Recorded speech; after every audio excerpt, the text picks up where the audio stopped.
Hi guys! ఈరోజైతే Sunday fun day. So, మేము ఈరోజైతే షాపింగ్ మాల్‌కి వచ్చేసామనమాట. అందరు కపుల్స్‌లో ఏదో ఒక సిమిలర్ థింగ్ అనేది ఉంటూనే ఉంటుంది కదా! అలాగా మా ఇద్దరిలో వచ్చేసి ఏంటంటే, మా దగ్గర ఒక రూపాయి ఉందంటే, మాకేం నీడ్స్ ఉన్నాయి, మాకేం కావాలి అనే దానికంటే, మా చుట్టుపక్కల ఉన్న వాళ్ళకి ఏం నీడ్స్ ఉన్నాయి, వాళ్ళకేం కావాలి అనేది చూసుకొని, ఫస్ట్ వాళ్ళ నీడ్స్‌నే ఫుల్‌ఫిల్ చేస్తా ఉంటామనమాట. ఆ క్రమంలో మాకు కావాల్సినవైతే మేము తీసుకోము. సో, అలాగే గోపికి కూడా చాలా రోజుల నుంచి షూస్ అనేటివి లేవు.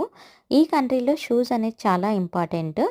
అప్పుడెప్పుడో డిస్కౌంట్‌లో తెప్పించిన ఒక అడిడాస్ షూ ఉంది కానీ, అది వేసుకోవట్లేదనమాట. కాస్ట్‌లీ అని చెప్పి ఇంట్లో పెట్టి పూజ చేస్తున్నాడు.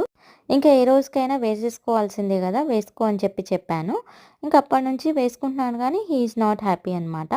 ఇంత కాస్ట్‌లీ షూస్ డైలీ వేర్‌కి ఎందుకా అని. సో, డైలీ వేర్ కోసం ఒక షూ చూద్దామని వచ్చాము. బట్ ఫైనల్‌గా ఏది కొనకుండా రిటర్న్ వచ్చేసాం.